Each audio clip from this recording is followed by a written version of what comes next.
देहा सोलेरखौल' देखायनानै नों फैसा थाखा खामायनो हायो नोङो बाखि नोंहा जेबो भेलु गैया।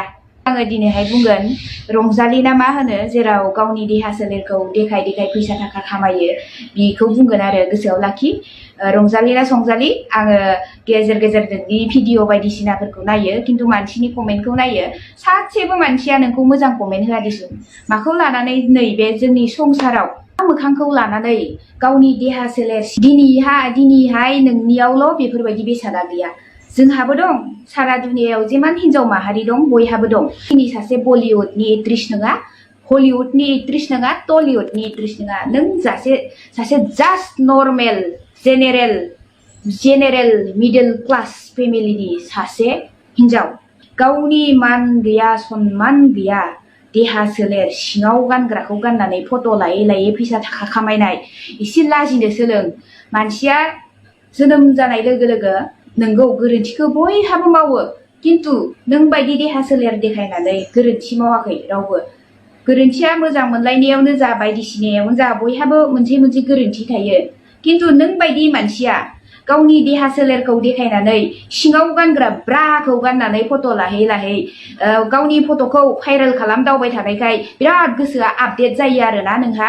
ब्रा गानबासोदि आं फैसा थाखा खामायनो हागोन ब्रा गाननानै देखायब्लासोदि आंहा फैसा हाबगोन फेसबुकाव बिनिफ्राय दा कन्टेन्ट लाबोनो थाखाय नोंहा जेबो मोजां भिडिअ बानायनो थाखाय कन्टेन्ट लाबोनो थाखाय नोंहा जेबो टपिक्स गैया नामा?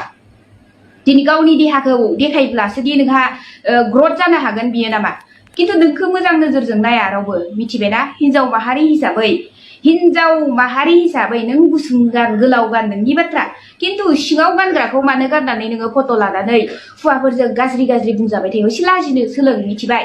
नोंगौ जोंहा मोन्थाय गैया गुबुनखौ बुंनो थाखाय मोन्थाय गैया रायनो थाखाय मोन्थाय गैया खिन्थु जों फिकार खालामो माने उन जोलैखौ बिहरो जाहाथे जोंनि फिसाफोराबो नोंसोरबायदिनि फट' भिडिअ नायनानै जाहाथे फल' खालामा मिथिबाय?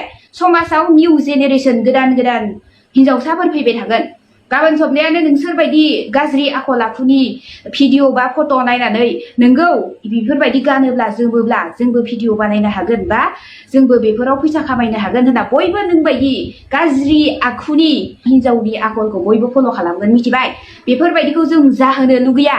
गाबोन सबनायानो जोंहाबो गथ' गथाय फैगोन हिनजावसा जा हौवासा जा नोंसोरबायदि मानसिखौ गाज्रिखौ फल' खालामगोन जेराव गाज्रि देखायोब्ला मानसिया भाइरेल खालामो मानसिया मा बुङो गाज्रि कमेन्ट होनो थाखायसो भाइरेल खालामो मजाक उरायनो थाखायसो भाइरेल खालामो।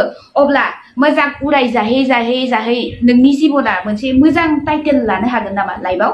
हो गोरोन्थि मावखांनानै मानसिया नोंगौ गोसथोलायनायाव बा खायसे गाज्रि खामानियाव मानसिया गावबा गावखौ बुजिनाय जानानै दायखौ सुद्रायनानै बा मोजां केरेक्टार आखलजों थाबायलांफिननो हायो खिन्थु सुबुं माहारिया बेफोरबायदि मोजां जाफिननायखौ मोजां नोजोर होलाङो खिन्थु नों बायदि देहा सोलेर देखायग्रा मानसिया लाजिया हजिया देहाखौनो अराय सम फानै नोंनि देहा सोलेर फट' बा भिडिअ फानै नों फैसा थाखा खामायो बेफोरबायदि मानसिया अराय सम मानसिनि मेगन नोजोराव नोंनि सायाखौ नुब्लाबो नों जेसेबां देहाखौ कभार खालामनानै लाखिब्लाबो नोंनि सायायाव माने नोंनि लान्थि फट'खौ नुनाय जालांगोन मिथिबाय? एसे लाजिनो सोलों। बाथ्रा खोथा बेलेन्स गैयि रावजों दिनै मानो दिनै लान्थि फट' मानो इडिट खालामनानै भाइरेल खालामजादों?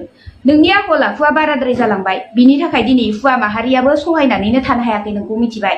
रावबो लुगैया नों बायदि हिनजावनि देहा सोलेरखौ नायना सोरलाब सोरथाब डाबल ब्रा गाननानै गावनि बेसादखौ गेदेर नुथो होननानै देखायग्रा एसे लाजिनो सोलों। सोरनि देहानि सोरनि बेसादा बेसेबां साइज दं बेसेबां मोजां सायावनो सिनायो मिथिबाय? एसे नोंहा बिफा गैया हो बाय बाहागियाव बिदा फंबाय गैया जेराव नोंखौ अखा नायब्लानो ओंखारबानो नोंखौ नुयो मिथिबाय? बाजाराव थां कलेजाव थां नोङो न'निफ्राय बाहेराव ओंखार नोंनि गामिनि मानसिया नोंखौ नुबाय थायो नोंखौ बिराद मोजां नोजोरजों नायो बायदि मोनो नामा? जेसेबां गानबाबो जोमबाबो नों कभार खालामना लाखिबाबो बै फट'नि लान्थियासो बेरखांबाय थागोन नोंनि देहायाव मिथिबाय? एसे लाजिनो सोलों। सोरबा हौवा मानसिया आन्डार पेन्ट गाननानै फट' लानानै होफेरदो नामा? हो हुवाफोरा नोंदि ब्रा गानो ब्राया दे सिंनि मोनसे बाहागोसो कमन बेफोर कमन जोंनि वर्ल्डआव हिनजाव माहारि जानाय लोगो लोगो जेब्ला जोंनि ब्रेना डेभेलप जाबोदोंमोन अब्ला जोङो देहा सोलेरखौ कभार खालामनानै लानो रोंदोंमोन फेशनाथ' फेशन गुबुन बेफोरो मानसिनि आखला स्टेप बाय स्टेप सोलायलांबाय डेभेलप जानाय लोगो लोगो बयहाबो स्टेप सोलायलांबाय लाक्जारि लाइफ जेराव जों दा लकेल बुङो जोंखो लकेल जेराव जोङो गामियाव रावबो जोंनि मा बुङो जोंफोर बायदि गामियाव थाग्रा जेनेरेल फेमिलि मिडल क्लास फेमिलियाव जोंफोरनाव बेफोरबायदि थाया आरो जेराव नों बायदि देखायो एसे लाजिनो सोलों उनाव नोंनि फिसायाबो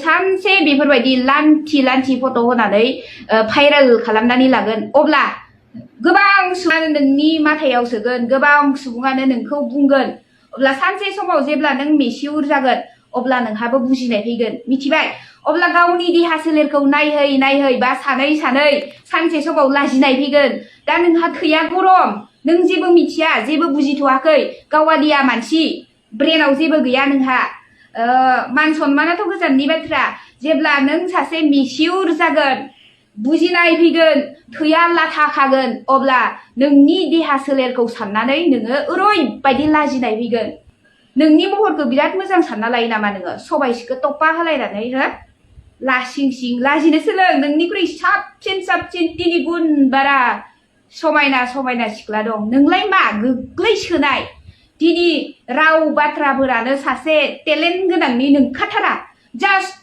देहा सोलेरखौल' देखायनानै नों फैसा थाखा खामायनो हायो नोङो बाखि नोंहा जेबो भेलु गैया